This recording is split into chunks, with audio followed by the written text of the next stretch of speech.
সুপ্রিয় দর্শক, মহান স্বাধীনতা দিবসের শুভেচ্ছা জানিয়ে শুরু করছি সম্পাদকীয়। আমি মুর্শিদুল ইসলাম। আজকে আমাদের সম্পাদকীয় বিষয় স্বাধীনতা তুমি। আর আমাদের সাথে আজকে আলোচনার জন্য উপস্থিত রয়েছেন তিনজন বীর মুক্তিযোদ্ধা।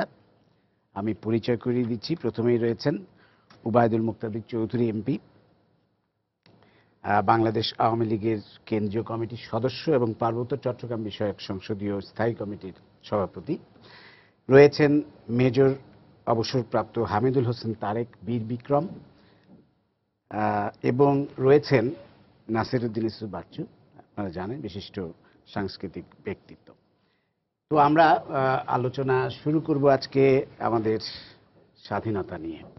আপনারা তিনজনই বীর মুক্তিযোদ্ধা, আপনাদের তিনজনকেই স্বাগত জানাচ্ছি, বিশেষভাবে শ্রদ্ধা জানাচ্ছি আজকের স্বাধীনতা দিবসে সময় টিভির পক্ষ থেকে এবং দর্শকদের পক্ষ থেকে। আমরা আলোচনা শুরু করব। প্রথমেই আমি একটু জানতে চাইব, আসলে আপনাদের সবার কাছে একই ধরনের প্রশ্ন আমি করব, সেটা হচ্ছে ঠিক স্বাধীনতার যুদ্ধে আপনারা কিভাবে অংশগ্রহণ করলেন। প্রথমেই আমি আসব উবায়দুল মুক্তাদির চৌধুরী, আপনার কাছে। আমরা জানি যে আপনি মুক্তিযুদ্ধে আহত হয়েছিলেন যুদ্ধ করতে, যে তো প্রথমে শুনবো আপনি। ধন্যবাদ মুর্শিদুল ইসলাম আপনাকে এবং সময় টিভি কর্তৃপক্ষকে, সেই সাথে দেশবাসীকে স্বাধীনতার অভিনন্দন এবং শুভেচ্ছা এবং অভিবাদন। সংগ্রামী মুক্তিযোদ্ধারা যারা এখনো বেঁচে আছেন, যুদ্ধাহত এবং স্বাভাবিক জীবনযাপন করছেন, সকলকে শ্রদ্ধা জানাই। সকল বীর শহীদদেরকে, জাতির জনক বঙ্গবন্ধু শেখ মুজিবুর রহমান সহ।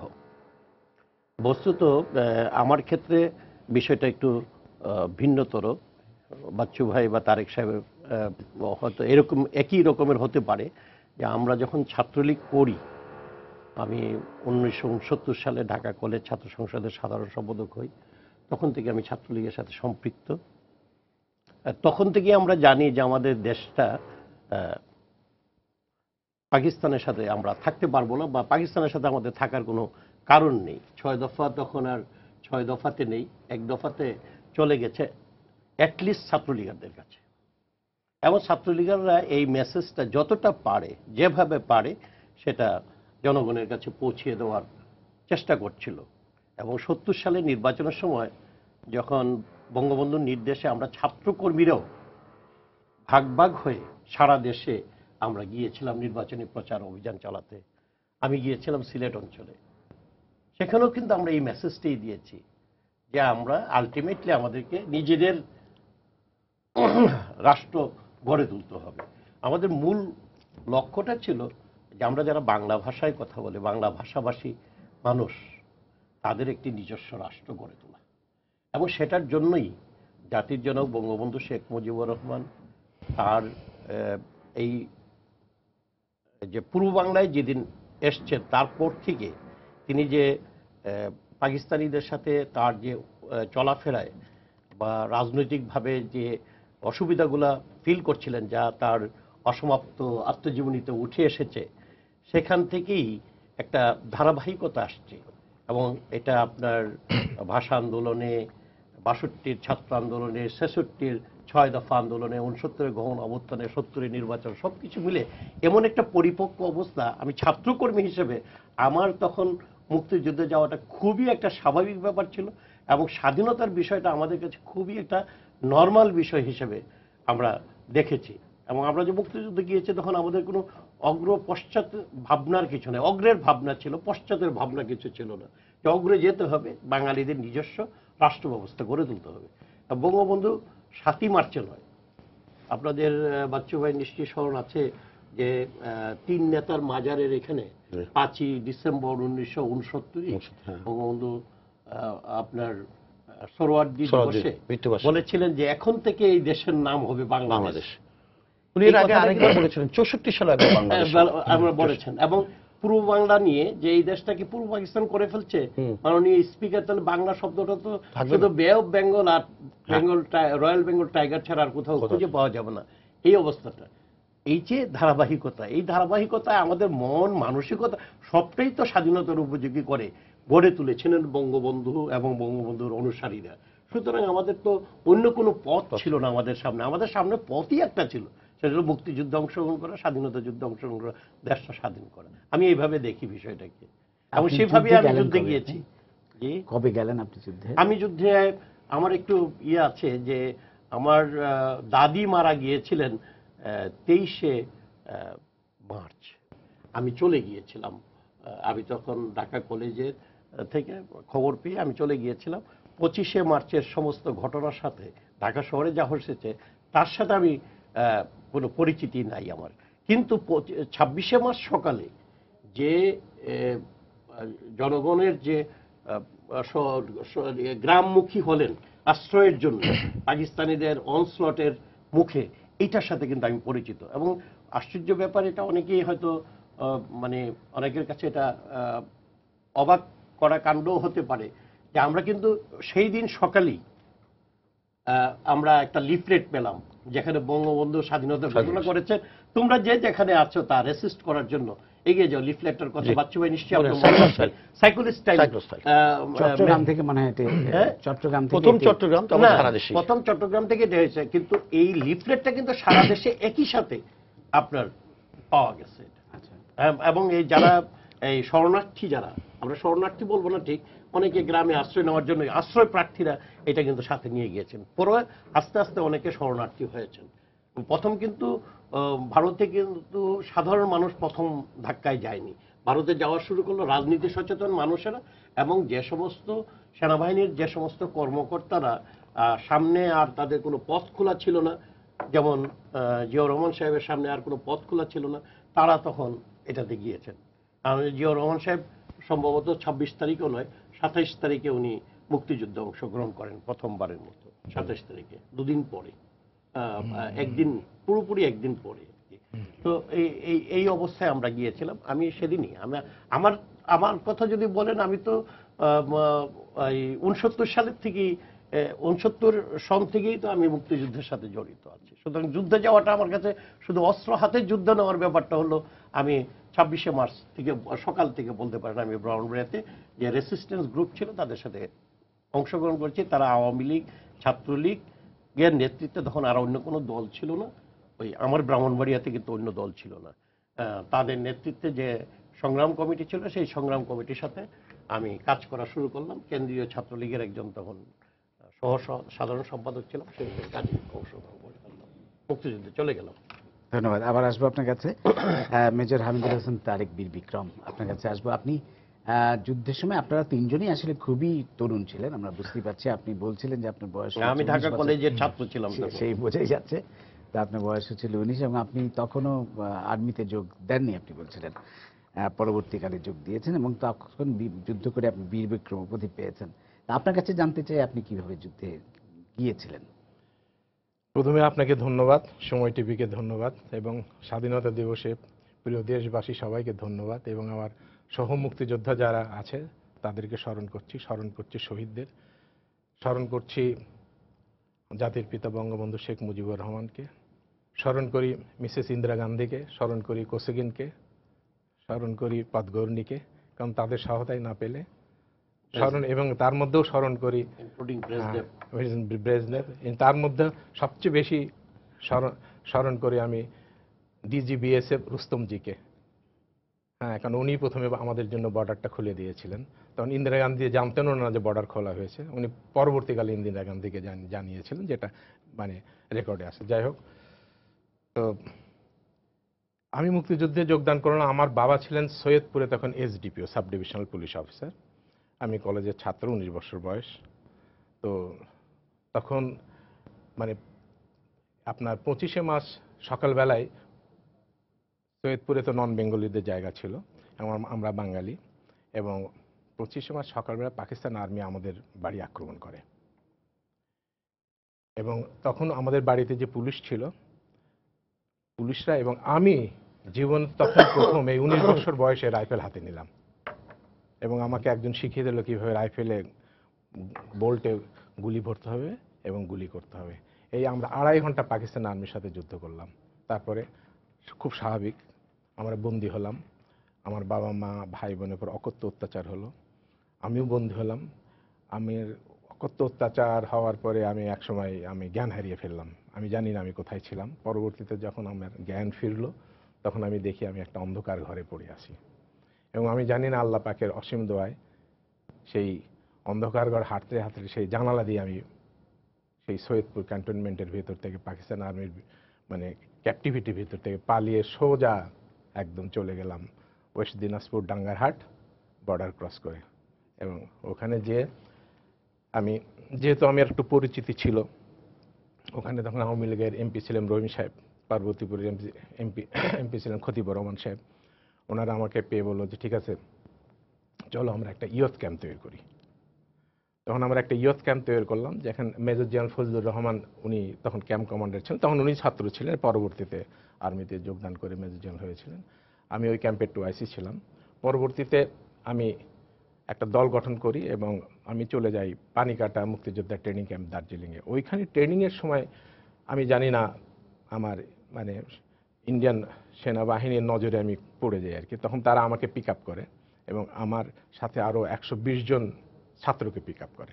তারা আমাদের নিয়ে যায় আরও দার্জিলিংয়ে, আপার দার্জিলিংয়ে। ওখানে আমাদের স্পেশাল ট্রেনিং দেওয়া হয় ফর ডিপ পেনিট্রেশন, মুক্তিযুদ্ধের ডিপ পেনিট্রেশন, যেটা যে কনসেপ্টটা দ্বিতীয় বিশ্বযুদ্ধে ছিল আর কি, চিহ্নিত অপারেশনে, যে আমাদের ডিপ পেনিট্রেশন ক্যান্টনমেন্টের কিন্তু পিছনে এসে অপারেশন করতে হবে। এই জন্য আমাদের we are trend, specially trend. এবং ওই ছাত্র অবস্থায় এখন যুদ্ধের কথা যদি বলতে যাই, কারণ মার্চ, এই যে মার্চ মাস, আজকে তো ধরেন অগ্নিঝরা আমরা মার্চ বলি, মার্চ থেকে জুন মাস পর্যন্ত বাংলাদেশে, মার্চ থেকে জুন মাস পর্যন্ত এবং জুন থেকে আমাদের বিজয় পর্যন্ত এই যুদ্ধটাকে দুই ভাগ কিন্তু করা যায়। এই জন্যই যে মার্চ থেকে জুন মাস পর্যন্ত এটা ছিল আমাদের প্রতিরোধ যুদ্ধ, সম্পূর্ণভাবে প্রতিরোধ যুদ্ধ। তারপরে কারণ আমাদের মুক্তিযুদ্ধটা ছিল জনযুদ্ধ, আর জনযুদ্ধের কনসেপ্টটা একটা টোটালি ডিফারেন্ট। জনযুদ্ধটা দুটা ভাগ থাকে, একটা হচ্ছে কোভার্ট আর একটা হচ্ছে ওভার্ট জনযুদ্ধ। কোভার্ট ভাগটা আমরা মার্চ থেকে জুন পর্যন্ত আমাদের অস্তিত্ব বাঁচানো, বাঙালির যে বাঙালিত্ব, বাঙালির যে জাতীয়তাবাদের উন্মেষ, এটা তো ধরেন 1952 সালে ভাষা আন্দোলনের সময় উন্মেষটা ঘটেছিল, প্রস্ফুটিত হয়েছে 70-এ এসে, ঠিক আছে না? এই জাতীয়তাবাদকে এবং জাতীয়বাদের উন্মেষকে বাঙালিত্ব রক্ষার জন্যই কিন্তু সেদিন আমাদের এই অগ্নিঝরা মার্চে আমাদের যুদ্ধ করতে হয়েছে। না হলে বাঙালির আমলা বাঙালিত্ব থাকতো না, আমাদের বাঙালির জাতীয়তাবাদ উন্মেষও ঘটতো না। আমার মাকে আম্মি বলে ডাকতে হতো, এটাই তো মা বলে ডাকতে পারতাম না, ভাষাটাই থাকতো না। তো এইখানে দেখেন যুদ্ধটা, গেরিলা যুদ্ধটা, এটা একটা বাচ্চু আরো ভালো বলতে পারবে। তো আমি মনে করি যে এটা একটা বিরাট মনস্তত্ত্ব। এটা গেরিলা যুদ্ধের মধ্যে কিন্তু মনস্তত্ত্বের যুদ্ধ আছে। একটা ছোট্ট উদাহরণ দেই তাহলে বুঝবেন যে মনস্তত্ত্বটা কিভাবে এই গেরিলা যুদ্ধ, জনযুদ্ধ কেন এবং মনস্তত্ত্বটা কেন এখানে এসছে। আমি একবার পার্বতীপুরে একটা অপারেশন এসেছিলাম। অপারেশন এসে হঠাৎ মানে একটা গ্রামে আমি আশ্রয় নিলাম, কারণ তাড়াতাড়ি আশ্রয় নিতে হলো। যে ভদ্রলোক আমাদেরকে আশ্রয় দিল, ভালো খাওয়া দাওয়া দিল। দুপুরে খেতে বসছি, হঠাৎ টাকডুম শব্দ। টাকডুমটা আমার কুপরিচিত, কারণ পাকিস্তান আর্মি তখন একটা রাইফেল ইউজ করতো যেটা ছিল G3, ওটা ফায়ার করলে দুটো শব্দ হতো, টাকডুম। পাকিস্তান আর্মি G3 তো আক্রমণ করলো পাকিস্তান আর্মি। আমরা কিন্তু যুদ্ধ করছি দুই পক্ষে, তখন পাকিস্তান আর্মি আস্তে আস্তে আমাদের ঘিরছে। হঠাৎ দেখি যে একটা মেয়ে দৌড়ে আসছে। আমি তখন বললাম তুমি আসো না, গুলি খাবা, এই প্রচন্ড গুলি। তার মধ্যেও সামনে এসে যখন দাঁড়ালো তখন দেখেছে একটা নববধূ, তার হাতে তখনও মেহেদির রং, হ্যাঁ, মুখে ওই যে চন্দনের ফোঁটা সব। সে আমাকে বললো ভাইয়া ভাইয়া আপনারা আসেন, এদিক থেকে আপনাদের তো পিছন দিক থেকে ঘিরতেছে। ওই মেয়েটা আমাদেরকে পিছনে নিয়ে গেল, গিয়ে দেখি যে ভদ্রলোক আমাকে আশ্রয় দিয়েছিল সেই ভদ্রলোকই দাঁড়িয়ে দাঁড়িয়ে পাকিস্তান আর্মিকে ডেকে নিয়ে আসতেছে পিছন দিক থেকে আমাদেরকে ঘেরার জন্য। আচ্ছা যাই হোক, আমার সাথে আরেকজন মুক্তিযোদ্ধা ছিল, তার নাম ছিল মনসুখ ডাকাত, পার্বতী এলাকার ডাকাতের সর্দার ছিল। সে ডাকাতি ছেড়ে আমার সাথে যুদ্ধে এসেছিল। ওর একটা ছিল তলোয়ার যুদ্ধ ইউজ করতো যুদ্ধের টাইমে। তো এক লাফে যে তলোয়ার দিয়ে ওই ভদ্রলোকের কোপ মেরে কাল্লাটা কেটে ফেললো। একদিকে দেহ আর একদিকে কল্লা পড়ে আছে। আপনি চিন্তা করতে পারেন তখন কি হলো। ওই যে মেয়েটা আমাদের নিয়ে এসেছিল, সে পা দিয়ে কল্লাটাকে আপনার লাথি মেরে ফালাই দিল পাশে খাদের মধ্যে। আর আমার দিকে তাকায় বলল বেটা রাজাকার। আবার বলল আমার শ্বশুর। এইখানে মনস্তত্ত্বটা বাঙালির, বলে আমার শ্বশুর। মনস্তত্ত্বটা কোথায়? যুদ্ধের মনস্তত্ব একটা চলে গেছে। তারপর একটা মেয়ে, সাধারণ গ্রামের নববধূ, কিন্তু তারপরে মেয়েটা করলো কি, সে হাত তুলে বললো জয় বাংলা। তখন জয় বাংলার ধ্বনিটা, এখন শরীর এখন কাটা দিয়ে ওঠে, তখন জয় বাংলার ধ্বনিটা একটা বুলেটের চেয়েও বড় শক্তি ছিল। সে যখন জয় বাংলা বলল, তখন আমরাও জয় বাংলা বলছি, আশেপাশে গ্রাম থেকে তখন ওই জয় বাংলা ধ্বনিটা আসতেছে, সবাই জয় বাংলা জয় বাংলা। শত্রুপক্ষের জন্য ভয়ঙ্কর ভয়ঙ্কর ব্যাপার, শত্রুপক্ষ তখন পাকিস্তানি পালায় গেল। মনস্তত্ত্ব, গেরিলা যুদ্ধে মনস্তত্ত্ব, সাইকোলজিক্যাল ওয়ার্ডটা কিন্তু ওইখানেই বিরাট একটা সাইকোলজিক্যাল ওয়ার্ড। দেখেন একটা নববধূ কিভাবে নিজের শ্বশুরকে রাজাকার বলে ধরে দিয়ে মেরে কল্লাটা লাথি মেরে ফেলে। এর চেয়ে বড় যুদ্ধ, এর চেয়ে বড় জনযুদ্ধ আর পৃথিবীতে কি আছে? নাহলে তো দেশটা স্বাধীন হয়ে আধা যাবে। মিনিট আমি নেব না। বাচ্চু ভাই বলার আগে, হ্যাঁ। যে একটা বাচ্চু ভাই নিশ্চয়ই তারেক ভাই যে কথাটা বললেন, হ্যাঁ। চমৎকার কথা, হ্যাঁ। যে প্রচুর, এটাও কিন্তু মনস্তন্ত্র, যে ডাকাতি ছেড়ে হ্যাঁ, যুদ্ধে চলে আসা। চলে আসা। আমার সাথেও কিন্তু এরকম বেশ কয়েকজন ডাকাত যারা ছিলেন আমাদের এলাকার, আমি এখন আর সেই এলাকাটার নাম বলবো না, তারা কিন্তু এসে মুক্তিযুদ্ধে জয়েন করেছিলেন। এটা কিন্তু একটা মনস্তত্ত্ব যে দেশের জন্য। এখানে কিসের ডাকাতি? চুরি ডাকাতি ছিল না, কিন্তু না, ছিল না, মানে ছিল যুদ্ধের সময় কোনো চুরি ডাকাতি ছিল না, দরজা খোলা থাকতো, আপনার কোনো অসুবিধা ছিল না। ঠিক না বাচ্চু ভাই? অবশ্যই অবশ্যই।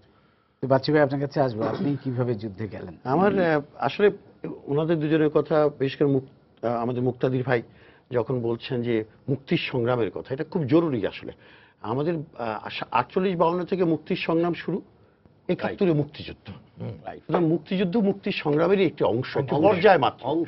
সেখানে আমরা অস্ত্র ধরেছি। আজকেও যারা ধরেন এই যে লড়াই করছে সন্ত্রাসের বিরুদ্ধে, আগুনের বিরুদ্ধে, পেট্রোল বোমার বিরুদ্ধে, যে পুলিশ ভাইরা লড়াই করছে, এরাও কিন্তু একটা মুক্তির যুদ্ধের সাথে, সংগ্রামের সাথে জড়িত।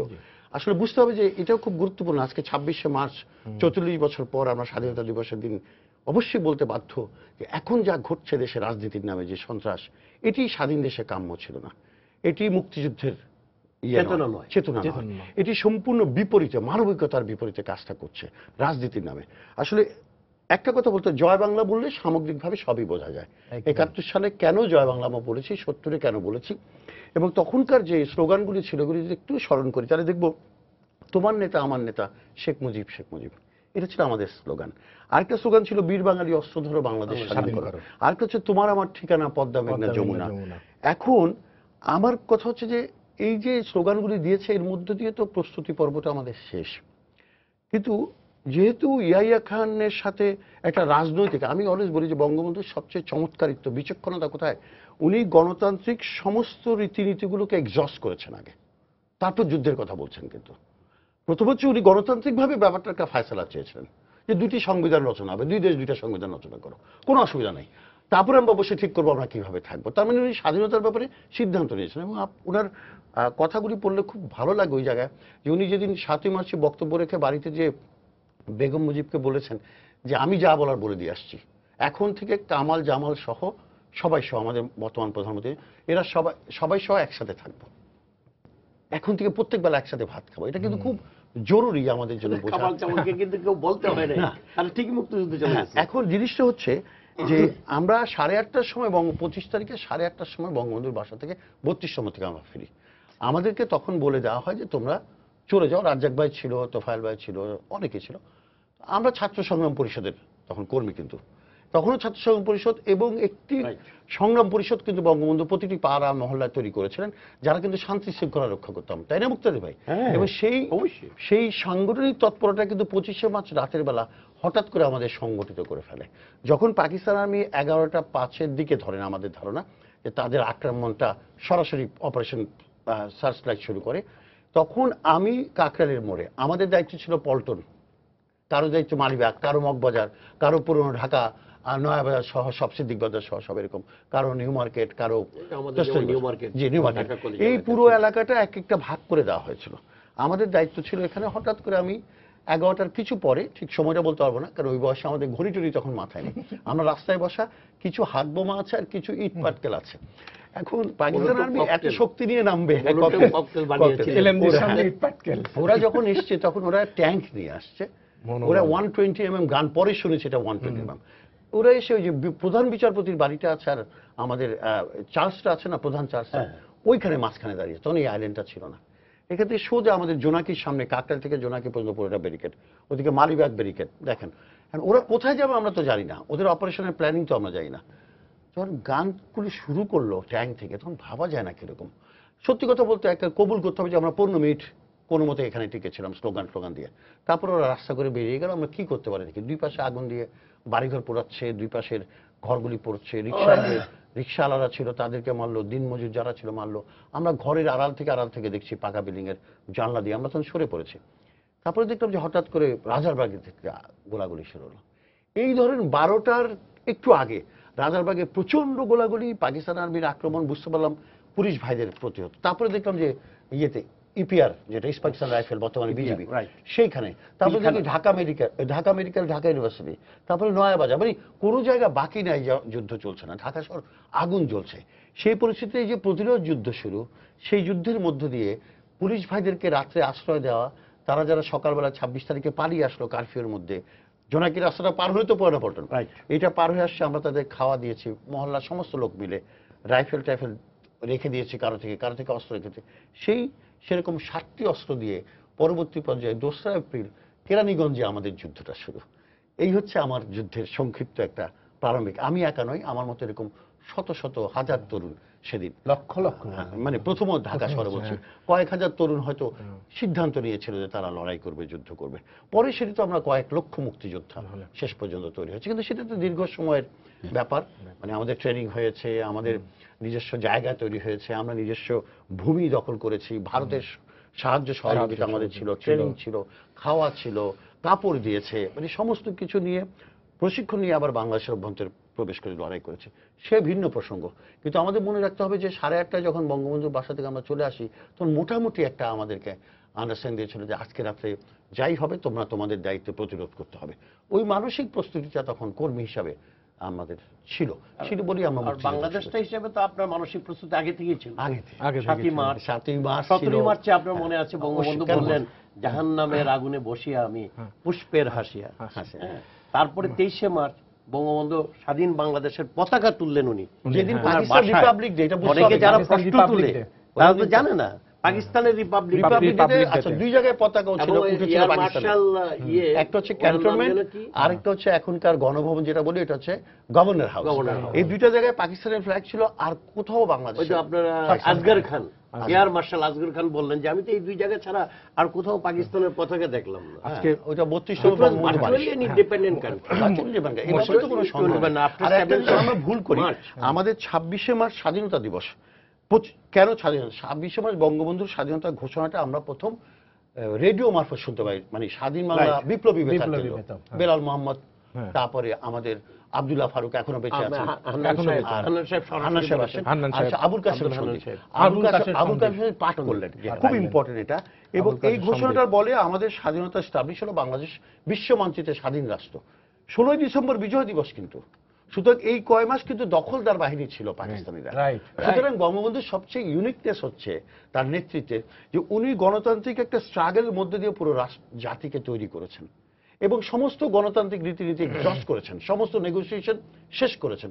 হয়নি নেগোসিয়েশন, লড়াইটা কিন্তু চান নাই। আমরা বাঙালি লড়াই কেন চাইবো? বাচ্চু ভাই, আপনাকে একটা স্মরণ করিয়ে দিতে চাই, বঙ্গবন্ধু এই পথে যাওয়ার আরো একটি কারণ হলো, তখন আপনার মনে আছে কিনা, নাইজেরিয়াতে বায়োফ্রা সেসেশনিস্ট মুভমেন্ট, মেজর একজন ভদ্রলোক এটাকে স্বাধীন ডিক্লেয়ার করে বায়োফ্রাকে স্বাধীনতা দিতে চেয়েছিলেন। সারা দুনিয়ার মানুষ কিন্তু বায়োফ্রাকে খালিস্তানকে গ্রহণ করেনি। এগুলো তো আমাদের, ওই জন্য আমি বলছি যে ইউনিকনেস হচ্ছে উনি গণতান্ত্রিক ভাবে একটি সংকটের সমাধান করতে চেয়েছেন, একটি জাতির আকাঙ্ক্ষা স্বপ্ন পূরণ করতে চেয়েছিলেন। যখন দেখলেন গণতান্ত্রিক ভাবে সম্ভব না, তখন এই 26 তারিখ গ্রেফতার হওয়ার আগে একটি নির্দেশ দিয়ে গেলেন যে আজকে থেকে বাংলাদেশ স্বাধীন, তোমরা লড়াই করো। এবং যা তিনি আগেও বলেছেন না, কিন্তু ওই মার্চে তো বাকি রাখেন, বলেছেন। আবার আমি 26শে মার্চ কেন বলছি, এবং চূড়ান্ত যুদ্ধ ঘোষণা করেছেন। আপনি যুদ্ধ ঘোষণা করতে পারেন না, আপনার সন্দেহ নাই, আমার সন্দেহ নাই, তারেক ভাই সন্দেহ নাই, না, না, সন্দেহ তাদের। না, সেটা আলাদা। আমি বলি জি.ডব্লিউ. চৌধুরীর বই আমি পড়েছি, উনি তো তার ছিলেন নাকি সন্দেহ, কারণ তিনি তখন এই খানের অ্যাডভাইজার ছিলেন। অফকোর্স। জি.ডব্লিউ. চৌধুরীর সন্দেহ আছে, এটা অন্যদেরও সন্দেহ থাকতে পারে, ইমাদুদ্দিন সাহেবের থাকতে থাকতে পারে, পারে। কিন্তু আমরা যারা যুদ্ধ করেছি তাদের কোনো সন্দেহ নেই যে আমরা বঙ্গবন্ধুর হ্যাঁ, নির্দেশে অবশ্যই, যুদ্ধে উনার গিয়েছি। নির্দেশে করেছি। এখানে একটা জিনিস, যেমন আজকে এই যখন এই টেবিলটার দিকে আমি তাকাচ্ছি, টেবিলটার কিন্তু দুটো রং আছে, দেখেন একটা লাল আর একটা সাদা। নীল, একটু নীল। হ্যাঁ, নীলাভ। আচ্ছা, জানেন আজকে স্বাধীনতা দিবস আগের রাত ঠিক এই নীল প্যাডে মেজর জেনারেল খাদিম হোসেন রাজা, জিওসি 14 ডিভিশন ঢাকায়, এবং জেনারেল রাও ফরমান আলী ঠিক নীল প্যাডে যে অপারেশনটা লিখেছিল, সেই অপারেশনটা হচ্ছে অপারেশন সার্চলাইট। হ্যাঁ, যেটাতে আমাদের বাঙালিদের হত্যাযোগ্য, এই নীল কাগজের তখনই তাকায়, তখনই নীল প্যাডে কিন্তু এই আমাদের এই বাঙালি হত্যাযজ্ঞটা লেখা হয়েছিল, এবং এটা অ্যাপ্রুভ করেছিলেন জেনারেল হামিদ ফ্রম রাওয়ালপিন্ডি। জি, আমরা এখন কিছু যুদ্ধের গল্প শুনতে চাই আপনাদের কাছ থেকে। আসলে খুব বেশি দিন হয়তো, খুবই দুর্ভাগ্যজনক কিন্তু বলতে বাধ্য হচ্ছে যে খুব বেশি দিন হয়তো আমাদের যুদ্ধের গল্প শোনা, মুক্তিযোদ্ধাদের কাছ থেকে সরাসরি হয়তো আর সম্ভব হবে না। তা আপনারা তিনজন উপস্থিত আছেন, আমরা তিনজনের কাছ থেকেই প্রথমে আপনার কাছ থেকে জানতে চাই আমার যে কোনো একটা স্মরণীয় যুদ্ধের। আমার যুদ্ধের কাহিনীটা সরাসরি তো আমরা যারা, আমি মুজিব বাহিনীতে ছিলাম, বিএলএফ এর যারা ছিল তারা খুব কম সরাসরি যুদ্ধ করেছে। তো আমিও সরাসরি যুদ্ধ আমার ক্ষেত্রে দুবার মাত্র হয়েছে। তার মধ্যে পাকিস্তান আর্মির মোকাবেলা করার জন্য যেদিন আমি সামনে বাড়ি, পাকিস্তান আর্মিও ঠিক না, তখন একটা মিলিশিয়া ফোর্স ছিল। আমি যে এলাকাটায় থাকতাম এই এলাকাটা মিলিশিয়া ফোর্সের দখলে ছিল। তো দুর্ভাগ্যবশত সেদিন যুদ্ধ শুরু হওয়ার কিছুক্ষণ পরই আমি আহত হয়ে যাই।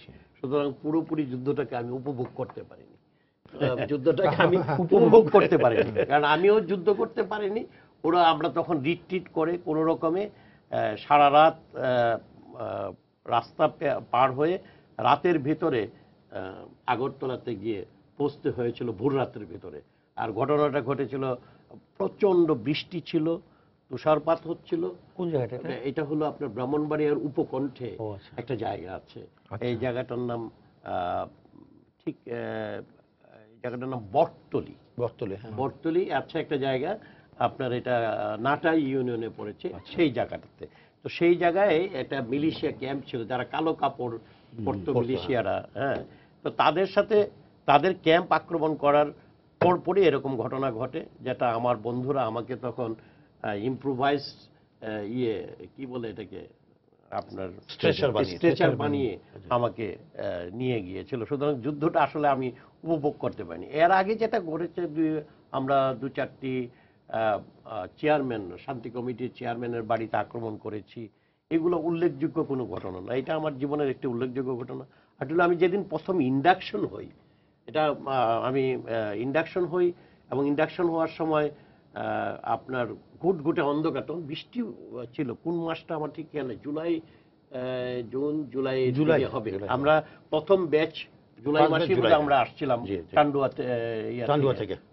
টান্ডুয়া না, ওই যে আপনার এটাকে ইউপিতে যেটা ছিল আর কি, মুজিব বাহিনীর ফার্স্ট মেইন ক্যাম্প থেকে আমরা আসছিলাম সেখানে। তো ওই দিনও খুব ঘুটঘুটে অন্ধকার ছিল, এবং সেখানে আমরা আমাদের একটা কথা ছিল যে সিগারেট জ্বালাবা না, আমরা অনেকেই চেইন স্মোকার ছিলাম আর কি। কিন্তু চেইন স্মোকার একেবারেই নিষিদ্ধ ছিল। আমাদের খুব কষ্ট হয়েছে যে সিগারেট না খেয়ে শীতের এই ঠান্ডার সময় এগোনো, এটা হয়েছে। তবে আমি যুদ্ধের বর্ণনা দিতে পারলাম না, কিন্তু এর আগে আমরা বেশ কয়েকটি শান্তি কমিটির লোকদের বাড়িতে আক্রমণ করেছি। এটা একতরফা বলা যায়, এখানে কোনো যুদ্ধ হয়নি, কারণ তাদেরকে আমার মনে আছে আমার হাত দিয়ে 2টো লোক কে হত্যা করা হয়েছিল, আমি করেছিলাম, আরেকজনকে পাইনি। আর পরবর্তী যুদ্ধের কাহিনী তো বললাম, এটা আমার কোনো সরাসরি অভিজ্ঞতা এই জন্য নেই। তারেক ভাই, আপনি একটা ঘটনা বলেছেন অলরেডি, ওনার অনেক অভিজ্ঞতা ঘটনা, আপনি যদি আমাদের বলেন। আমি আগেই বলেছি আমি যে আই ওয়াজ স্পেশালি ট্রেন্ড, এবং আমি মনে হয় বাংলাদেশে একটা ব্যতিক্রমধর্মী ছাত্র ছিলাম, যাকে 7 সেক্টরে একটা সাবসেক্টরের অধিনায়ক করা হয়েছিল, এবং এই সাবসেক্টরটা ছিল একদম সেনাবাহিনী ভারতীয় সেনাবাহিনীর 6 গার্ডস রেজিমেন্টের আন্ডারে, এবং ক্যাপ্টেন থাপা ছিলেন আমার ক্যাম্প কমান্ডার, অপারেশন কমান্ডার। তো আমরা প্রায়ই অপারেশনে যেতাম। আগেই বলেছি এটা একটা জনযুদ্ধ, হ্যাঁ, মনস্তাত্ত্বিক জনযুদ্ধ বলেছি। এখানে কিন্তু আপামর জনতা বাংলাদেশের মানে যুদ্ধ করেছে।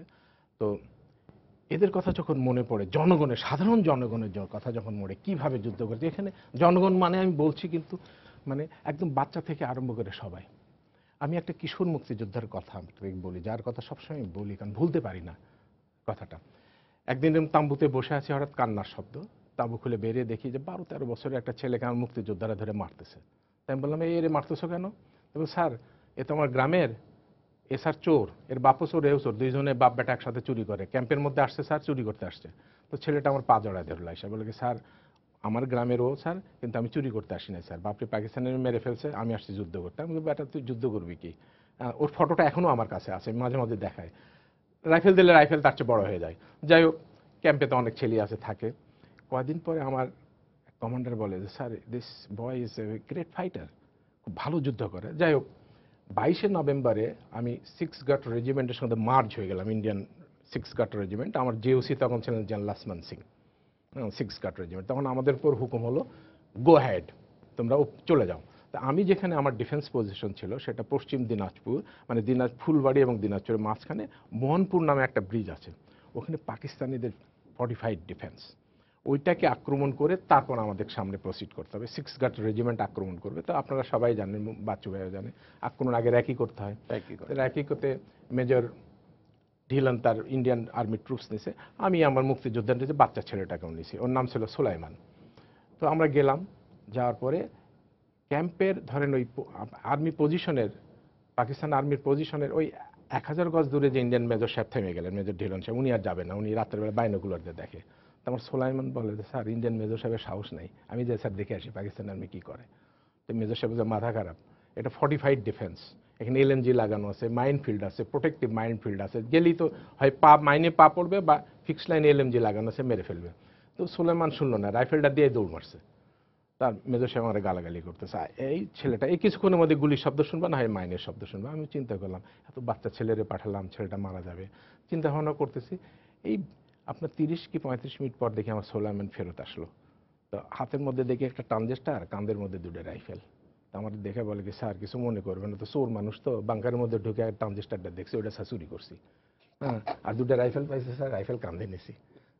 আর একটা গ্রেনেড স্যার রেখে আইসি হ্যাপারসেকের মধ্যে, খালি পাকিস্তানি আর্মি আসুক স্যার, হ্যাপারসেক নালি ফটাস করে ফুটে মেরে দেব। ইন্ডিয়ান আর্মি মেজর সাহেব মাথায় হাত দিয়ে মাটিতে বসে পড়ছে, বাই গড, এটা একটা ট্রেন্ড কমান্ডোর কাজ। পাকিস্তান আর্মির মানে পজিশনের মধ্যে ঢোকা, 45 ডিফেন্সে ট্রেন্ড কমান্ডোর কাজ, how could this boy do it? আমাকে বলছে পারলো কেমন করে, ইনক্রেডিবল। তাই আমি বললাম, সুলাইমান, আমিও চিন্তা করলাম, আমি সুলাইমান তুই পারলি কেমন করে এটা করতে? বলে কি যে কন স্যার, আমার 10 বছরের চুরি করার এক্সপিরিয়েন্স আছে না, এই পাকিস্তান আর্মি ধরতে পারে নাকি আমারে? এখন যে কথাটা আপনাকে বলছিলাম, চেতনাটা দেখেন, একটা বাচ্চা ছেলে 12-13 বছরে, কি চেতনা, কি মনস্তাত্ত্বিক সাইকোলজিক্যাল ওয়ার তার উপর চলছে, যে পাকিস্তান আর্মির ডিফেন্স সব কিছু জেনেও তার মধ্যে পেনিট্রেট করেছে সে। তো এই যে একটা, এদের কথা কিভাবে ভুলি, জনযুদ্ধে এদের কথা কিভাবে ভুলি, এদের কথা ইতিহাসে আসে না। হ্যাঁ, তা আমরা তো কয়দিনে, বাচ্চু ভাই আছেন, এমপি সাহেব আছেন, আমরা মাঠের মুক্তিযোদ্ধা, আমরা কয়দিন পর মরে যাবো, হার কিনতে খুঁজেও আমাদের পাওয়া যাবে না। হ্যাঁ, তো দেশবাসীর কাছে জানাই যে এদেরকে আমাদের স্যালুট করা উচিত। এই সাধারণ জনগণ যেভাবে যুদ্ধ করেছে। ছেলেটি মারা গেছে, এই 4-5 মাস আগেই মারা গেছে, অনেকেই তার সম্বন্ধে জানে। তো আমি বলছি এদের কথা জানা উচিত, যে জনযুদ্ধটা কিভাবে হয়েছিল। যুদ্ধের পিছনেও কিন্তু আর একটা যুদ্ধ আছে। বাচ্চু বলার পর আরেকটু আমাকে একটু সময় দেব, আরেকবার সময় দেব অবশ্যই। আমি একটু এই যে জনযুদ্ধ সম্পর্কে আমি 2-4টি কথা বলবো। বাচ্চু ভাই খুব সংক্ষেপে আপনার একটা ঘটনা যদি বলেন। আমি আমাদের 33 পাঞ্জাব রেজিমেন্টের সাথে লড়াইটা যখন ঢাকা প্রায় পতন হয় অবস্থা, যখন নেগোসিয়েশন চলছে দুই তরফে, অস্ত্র সমাপনের ইয়েটা তো কাগজ দলিল তৈরি হচ্ছে, তখন আমরা যাই না, আমি তো সাভার উপকণ্ঠে, তখন সাভারের ডেয়ারি ফার্মের ওখানে আমাদের পজিশন। এখন যেটা জিরাবো স্কুল আছে এখানে, পিছনে হচ্ছে তুরাগ নদী বা জিরাবো নদী বলে, আর সামনে হচ্ছে ঢাকা আরিচা হাইওয়ে, মাঝখানে হচ্ছে ডেয়ারি ফার্ম, উল্টা পাশে হচ্ছে জাহাঙ্গীরনগর বিশ্ববিদ্যালয়। তো জাহাঙ্গীরনগর বিশ্ববিদ্যালয় এবং সাভার ডেয়ারি ফার্ম মধ্যে খুব স্ট্রং পজিশন ছিল। সাভার ডেয়ারি ফার্ম বলতে এখন যেটা ক্যান্টনমেন্ট, তার কারণটা হচ্ছে যে ওটি তখন east Pakistan civil arm forces, police ভেঙে দিয়ে যেটা তারা করেছিল, সেটি ট্রেনিং ক্যাম্প ছিল। সেখানে এক কোম্পানি পাকিস্তান আর্মি ছিল, মানে সব পাকিস্তান আর্মিরা, ওদের ওই মিলিশিয়া সহ বিভিন্ন প্লাটুন ছিল। তো আমাদের একটু অসুবিধা হচ্ছিল, বারবার ওরা বাধা দেয়, আমরা হাইওয়েটা বন্ধ রাখি, ওরা এসে ক্লিয়ার করে। তো ন্যাচুরালি এটা একটা বিপজ্জনক পরিস্থিতি, তো আমরা বললাম এটা উঠায় দিই। তো সেটা আক্রমণ করার জন্য আমরা ভাবলাম, সেটি হচ্ছে নভেম্বর মাস। আমরা এই আক্রমণটা পরিচালনা করলাম এই জন্য যে এই ঘাঁটিটা যদি আমরা দখল করতে পারি এবং জাহাঙ্গীরনগর বিশ্ববিদ্যালয় যদি আমরা শত্রুমুক্ত করতে পারি, তাহলে আমাদের সরাসরি হচ্ছে রেডিও, এখন বাংলাদেশ যেটা আগে রেডিও পাকিস্তান সাভার কেন্দ্র, সেই পর্যন্ত ক্লিয়ার হয়, আপনি দেখেন, তাই তো? এদিকে একবার টাঙ্গাইল পর্যন্ত ক্লিয়ার অলমোস্ট কালিয়াকৈর হয়ে।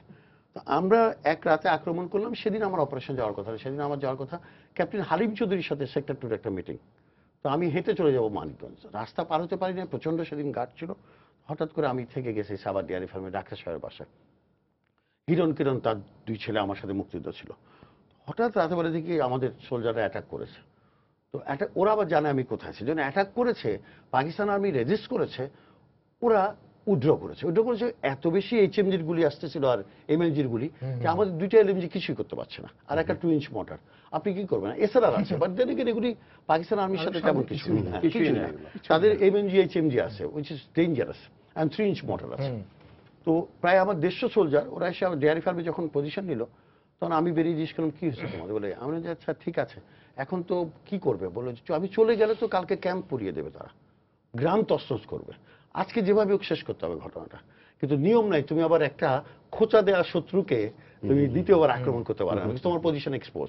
তো আমরা যেটা করলাম, আমরা একটু ডান দিকে ফল ব্যাক করে, অর্থাৎ একটু পূব দিকে গেলাম, পূব দিকে সরে যেয়ে পুরো ফোর্সটাকে একটু পেছন থেকে আক্রমণটা করলাম। চাঁদের আলো ছিল, আমার এখনো মনে আছে। এবং আমাদের একটাই কথা ছিল যে আমরা মাত্র 30 থেকে 50 সেকেন্ডের মধ্যে পুরো অপারেশনটা শেষ করবো, কাম ওয়াট মে, কিচ্ছু আসে যায় না। সুবাদার আশরাফ, সুবাদার রসুল, এদেরকে বললাম, বেঙ্গল রেজিমেন্টের কয়েকটা ইয়াং ছেলে ছিল আমার সাথে, দিয়ে দিয়েছিল হায়দার ভাই আর খালেদ মোশারফ। তাদেরকে বললো যে ভাই এটা নিতে হবে এই পোস্টগুলো। বলে স্যার নেব, কয়টা আছে বলে মনে হয়? তোমাদের খবর কি র্যাকিতে?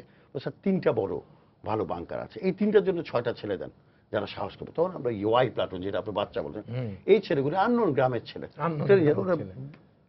দুইটা গ্রেনেড হাতে ধরা, দুইটারই কিন্তু লিভার খোলা, পিন খোলা, লিভার এরকম করে ধরা, ক্রল করে সামনে যেয়ে তোমাকে মারতে হবে, এর বিকল্প কোনো কিছু নাই।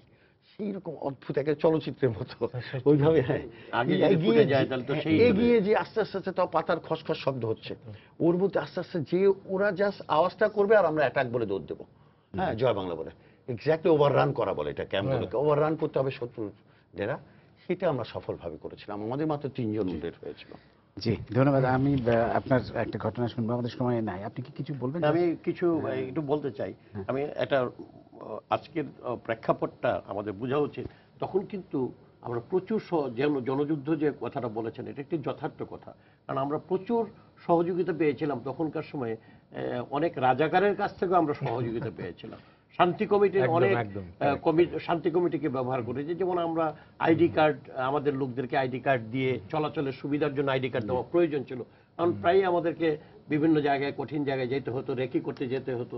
এগুলোর ক্ষেত্রে কিন্তু আমাদেরকে, আমার এক মৌলানা সাহেব এরকম ভাবে আমাকে সাহায্য করেছিলেন, তার কথাটা আজকে আমার স্মরণ পড়ে। আমাদের সময় প্রায় শেষ। আমি তারেক ভাই আপনার কাছ থেকে খুব সংক্ষেপে আরেকটি ঘটনা। আমি এখন যুদ্ধের একটা ঘটনা বলবো না, আমি একটু অন্য লাইনে চলে যাব। কারণ সামগ্রিকভাবে যুদ্ধে যদি একটা লোকের কথা আমাকে বলতেই হবে এখানে। উনি ছিলেন তখন ইন্ডিয়ান রাষ্ট্রদূত আমেরিকাতে স্টেটসে, ওনার নাম ছিল এলকে ঝা। এই ভদ্রলোকের যে ডিপ্লোম্যাটিক অ্যাসেসমেন্টটা পাঠিয়েছিলেন, যার জন্য কিন্তু আজকে আমরা অনেকে এটা জানেন না, এই আপনার যেমন 7 ফ্লিটের উপর উনি যে অ্যাসেসমেন্টটা পাঠিয়েছিলেন, তারপরে যে পাকিস্তান আর্মি কেন এখানে এই ডিফেন্সটা নিয়েছিল, বক্স টাইপ অফ ডিফেন্স, যেটা অর্থোডক্স ডিফেন্স, পাকিস্তান আর্মি কোন সময় এটা নেওয়ার কথা নয়। এটা সেই আপনার নর্থ আফ্রিকান ক্যাম্পেন গাজালা ব্যাটেলে জেনারেল মন্টোগোমারি নিয়েছিলেন, যেটাকে ওভাররান করেছিল জেনারেল রোমেল। কেন নিয়েছিলেন? এটা কিন্তু পাকিস্তান আর্মি নিয়েছিল না। পরে গবেষণা করে দেখা গেছে this was dictated by Nixon, আজকে সত্যি কথা, by Nixon to take this type of defense because to gain time, তোমরা টাইম গেইন করো। কারণ নিক্সন প্রশাসন ওখানে যে অপারেশন রুম ছিল, সিচুয়েশন রুম, 2 ঘন্টা পর পর নিক্সন তখন ওয়ার সিচুয়েশন নিচ্ছেন। এলকে ঝাকে হ্যাঁ, ডক্টর কিসিঞ্জার 18 বার ডেকেছেন। আর রজার ছিল তখন সেক্রেটারি অফ স্টেট, সে 7 বার এলকে ঝাকে ডেকেছেন, অপমান করেছেন। কিন্তু এলকে ঝা সুন্দর কথা লিখেছিলেন, ওখান থেকে বলেছিলেন 7 ফ্লিট এবং অন্যান্য যে জিনিসগুলো যাচ্ছে these are all eyewash, এইভাবে লিখেছেন, demonstration, take it as a demonstration. তখনই কিন্তু ইয়ে হলো। আচ্ছা, এখন যে জিনিসটা কেন নিয়েছিলেন, বাই টাইম। টাইম কি জন্য? টাইমটা নিলেই আপনার জাতিসংঘে যুদ্ধবিরতি প্রস্তাবটা যাবে, যুদ্ধবিরতির প্রস্তাবটা গেলেই একটা সিজ ফায়ার লাইন আসবে, লাইন অফ কন্ট্রোল, যেটা কাশ্মীর। তারা এটাকে একটা কাশ্মীর বানাতে চেয়েছিল, যে একদিকে ইন্ডিয়ান আর্মি, একদিকে পাকিস্তান আর্মি, মাঝখানে মুক্তিযোদ্ধা। প্রস্তাবটা চলেও গেল, কিন্তু 10 তারিখে ভেটো দিল রাশিয়া। 3 বার গিয়েছিল, পরের বার যখন নিক্সন পারলো না, 3 বারও ভেটো, তখন কিন্তু রাশিয়ান গ্রুপেরই পোল্যান্ড দিয়ে আবার প্রস্তাব পাঠালো এই নিক্সন। এবং আরো একটা মজার জিনিস, $70 বিলিয়ন ওয়ার হেডস আপনার জর্ডানের বাদশা দিয়ে আপনার নিক্সন পাকিস্তান আর্মিকে হেল্প করার জন্য পাঠালো, যাতে তখন আমরা না পারি আর কি। তো আমাদের সময় শেষ। আজকে আসলে আরো অনেক কথা শোনার ইচ্ছে ছিল আপনাদের, তারপরেও অনেক ধন্যবাদ। আমরা অনেক চমৎকার কথা শুনতে পেরেছি আপনাদের কাছে। এই প্রজন্ম আসলে মুক্তিযোদ্ধাদের কথা যত বেশি জানবে তত তারা ভাগ্যবান। সবাইকে শুভেচ্ছা জানিয়ে শেষ করছি আজকের সম্পাদকীয়। আগামীকাল আবারও দেখা হবে রাত 10টায়। দেখার আমন্ত্রণ রইল। শুভরাত্রি।